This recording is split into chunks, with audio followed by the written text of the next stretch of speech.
Good morning all of you. आज के class में हम एक नया टॉपिक देखेंगे जिसका नाम है कॉम्प्लेक्स नंबर, या इसको हम बोलते हैं वेक्टर फॉर्म भी बोलते हैं। वेक्टर फॉर्म मतलब आपका सदिश स्वरूप। इस सदिश रूप में हम किस प्रकार से अपने सर्किट के जो कैलकुलेशंस हैं उनको किस प्रकार करते हैं। तो यहाँ पे कॉम्प्लेक्स नंबर जो होता है वो आपका रियल और इमेजिनरी से मिलकर बना होता है।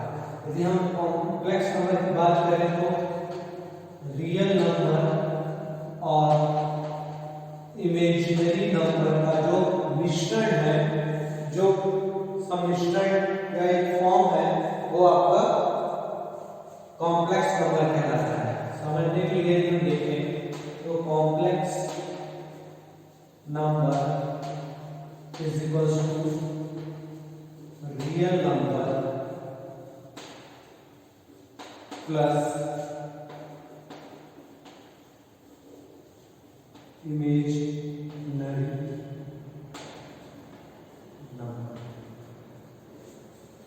तो ये कॉम्प्लेक्स नंबर है। अब यहाँ पे इमेजिनरी नंबर जो होता है उसको हम किसी ऑपरेटर, रियल नंबर जैसे आपका हो गया 1 2 3 4 5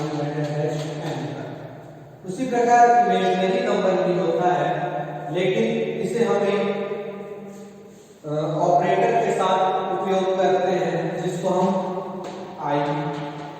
आयोटा कहते हैं। इसको आई या फिर जे या फिर ए, आप कोई भी ऑपरेटर का नाम दे सकते हो।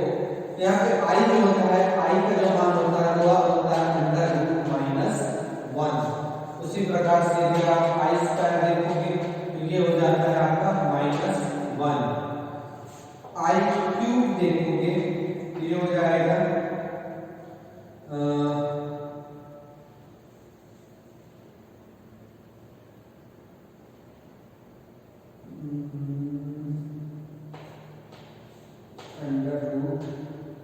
√1 और आई टू द पावर 4 जो होगा वो उसका मान होगा 1। तो यहाँ पर ये जो आयोटा है इसको हम रियल नंबर के साथ उपयोग करके उसको इमेजिनरी फॉर्म में बताते हैं। तो ये हमारा एक कॉम्प्लेक्स फॉर्म है और आयोटा जो होता है वो ऑपरेटर होता है जिसका मान ये है i = √-1, i square = -1, i cube =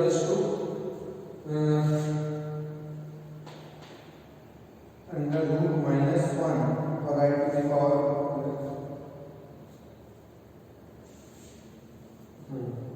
ये होता है।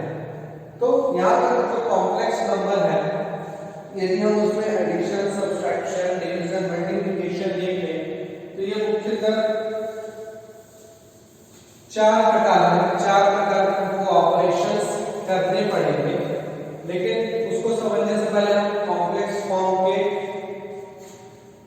रूप को देखते हैं। फॉर्म ऑफ कॉम्प्लेक्स,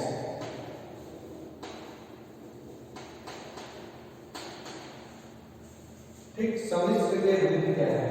तो या तो इसको बोलना चाहिए वेक्टर कैलकुलेशन।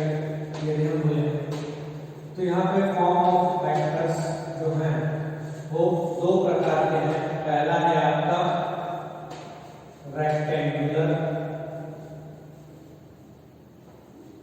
और दूसरा है आपका पोलर। रेक्टेंगुलर फॉर्म जो होता है वो होता है a + ib के फॉर्म में, और पोलर जो होता है वो p एंगल q के फॉर्म में।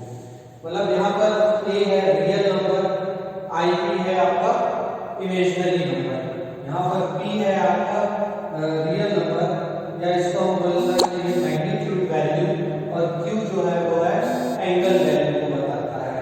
तो किसी भी रेक्टेंगुलर वैल्यू को पोलर में बदलने का जो फॉर्मूला है p = होता है √a² +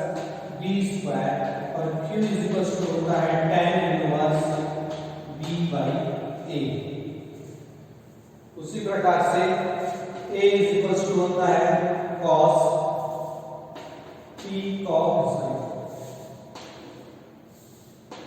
थीटा, ये थीटा है, तो a cos थीटा और b इज इक्वल्स टू होता है p sin थीटा। यदि आपको इस फॉर्म में कॉम्प्लेक्स नंबर दिया हो या इस फॉर्म में कॉम्प्लेक्स नंबर दिया हो और उसको बदलने को बोल रहा है तो उसके कन्वर्जन का फॉर्मूला ये है,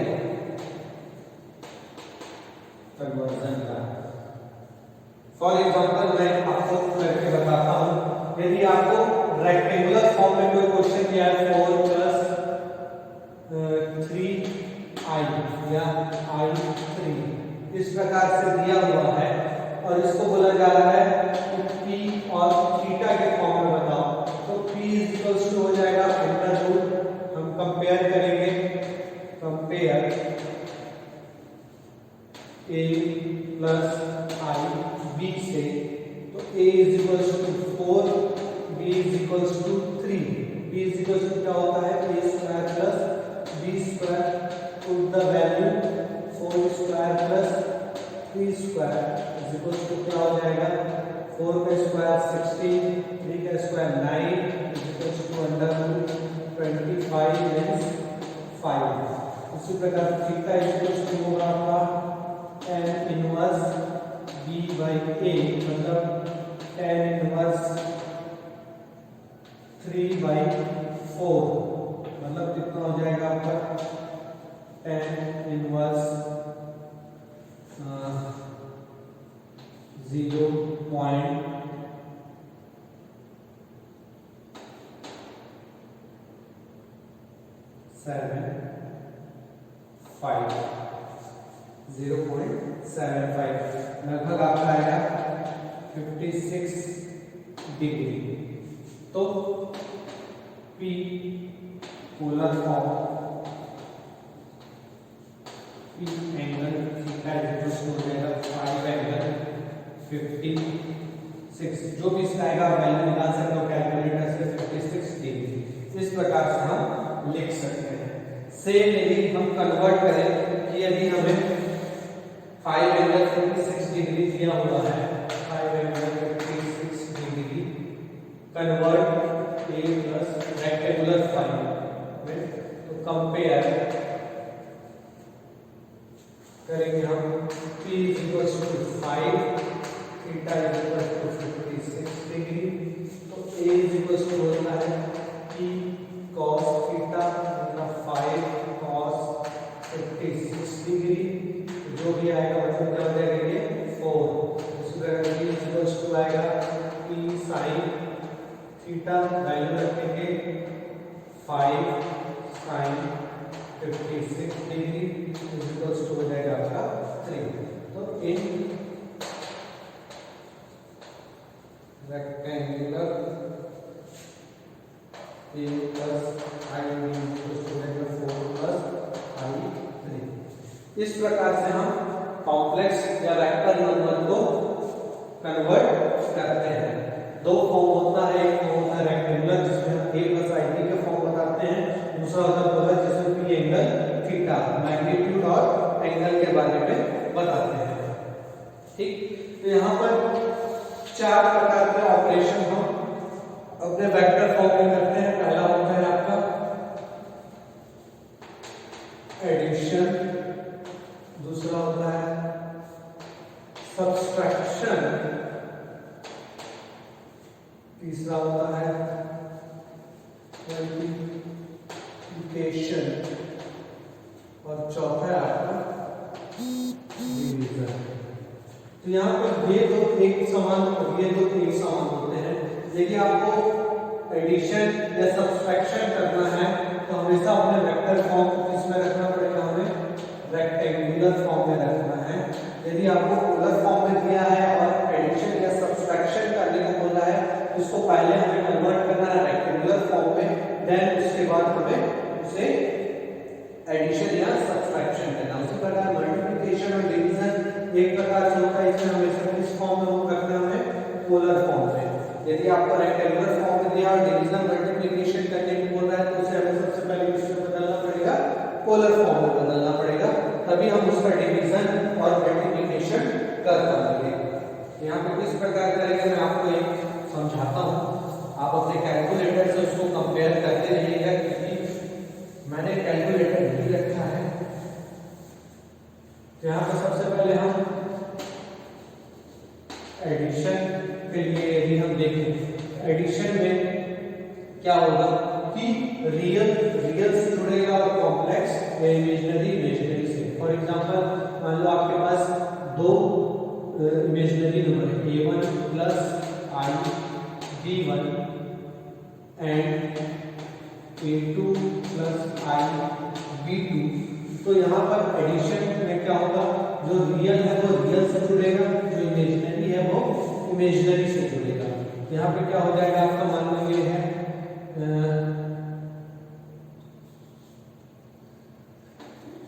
a1 और a2,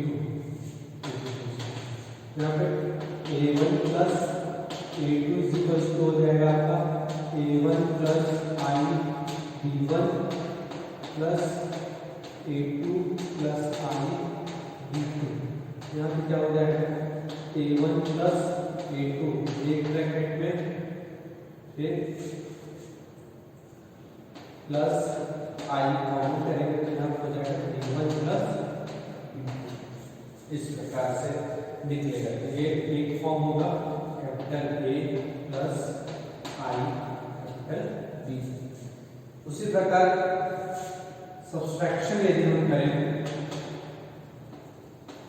अब आप यहाँ पे देखेंगे कि ये P एंगल थीटा के फॉर्म में होता तो किस प्रकार से आप करते हैं, क्योंकि वहां पर हमें प्लस या माइनस करना है, जिसे हमें सबसे पहले रेक्टेंगुलर फॉर्म में बदलना पड़ेगा। इसी प्रकार यदि आप सब्सट्रैक्शन करेंगे, आपको a1 का मान ये दिया है, a2 का मान ये दिया है, और आपको निकालना है a1 माइनस a2।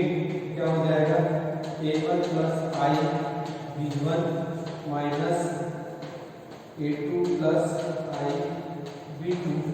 यहाँ पे क्या हो जाएगा आपका a1 माइनस a2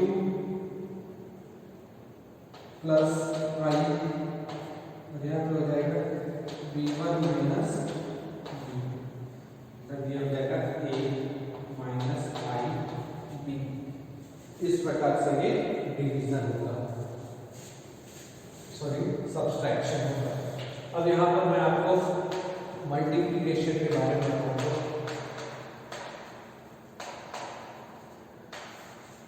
मल्टीप्लिकेशन के फॉर्म में यदि हम देखेंगे तो मल्टीप्लिकेशन के फॉर्म में और डिवीजन के फॉर्म में हमेशा कैसा लेना है, हमें पोलर फॉर्म लेना है।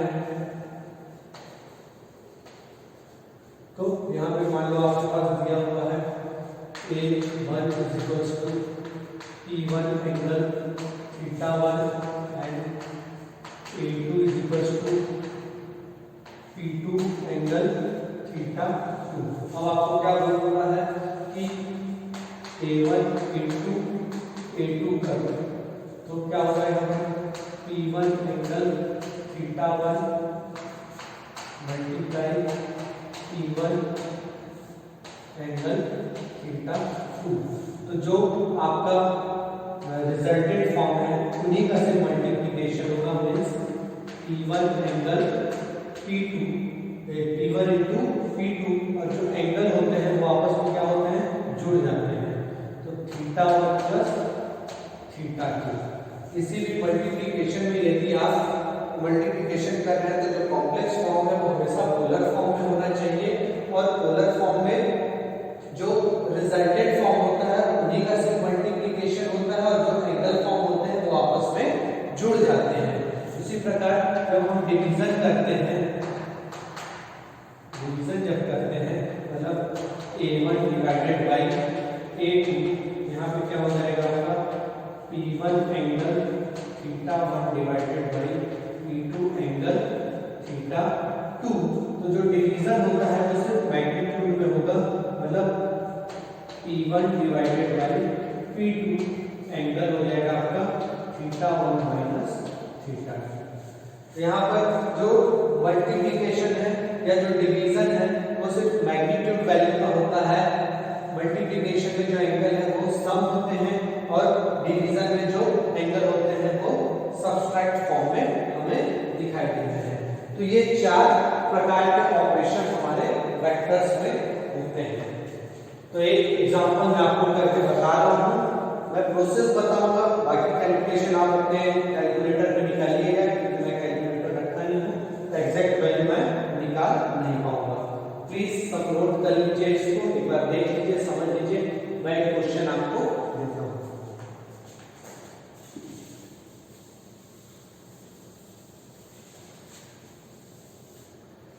मान लो हमारा रेक्टेंगुलर फॉर्म में दिया हुआ है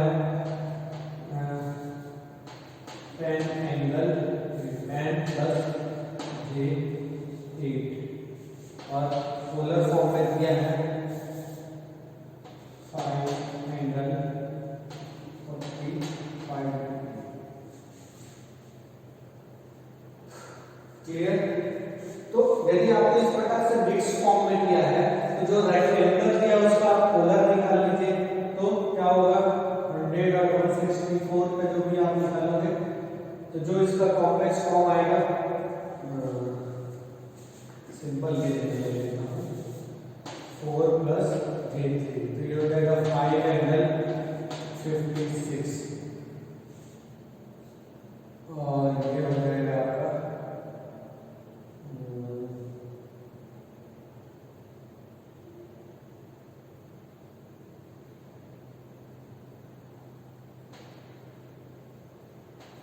3 प्लस j4 फॉर एग्जाम्पल मान लो। इस प्रकार से आपका ये हो गया। अब यदि आपको ऐड करना है, ऐड यहाँ पर क्या हो जाएगा, ये और ये जुड़ेंगे आपस में, तो 4 प्लस 3 प्लस j 3 प्लस 4 कितना आ जाएगा आपका 7 प्लस j 7। इसी प्रकार से सब्ट्रैक्ट करेंगे तो क्या हो जाएगा 4 माइनस 3 फिर माइनस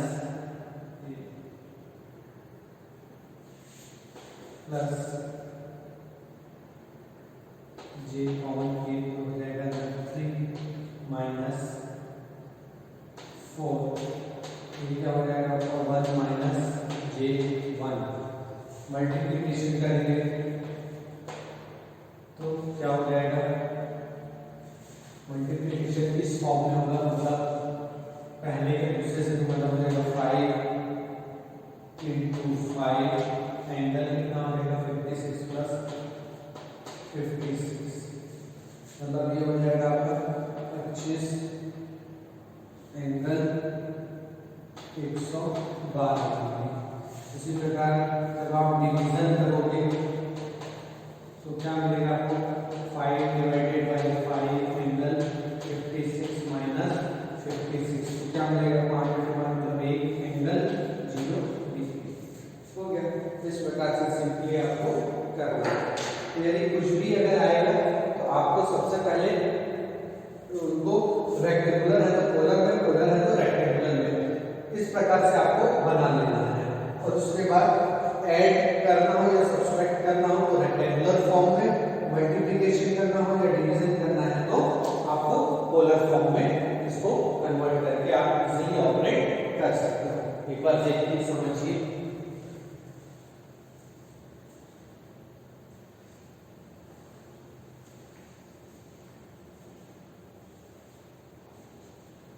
क्लियर है सभी को? तो इस प्रकार से वेक्टर नंबर के जो भी ऑपरेशन है वो हम करते हैं। आपके एग्जाम में ये कम से कम 5 नंबर का एक ऑपरेट करने के लिए आता है और इसको आप अपने कैलकुलेटर में और इजीली कर सकते हैं। सारा कैलकुलेशन आपके कैलकुलेटर के माध्यम से हो जाएगा। आपको सिर्फ चीजों को बदल बदल के उनको वहां पुट करके रखते जाना है और कैलकुलेटर से सॉल्व करके आंसर लिखना है। तो ये आज की क्लास के लिए इतना ही था। बाकी यदि आपको और किसी प्रकार की कोई दिक्कत हो इसमें, आप मुझे मैसेज करके पूछ सकते हैं, मैं आपके डाउट्स को क्लियर करूंगा। और प्लीज आप वीडियोस को देखिए, डाउट्स क्रिएट कीजिए ताकि मैं आपके डाउट्स को सॉल्व कर सकूं। आज के लिए इतना ही। Thank you.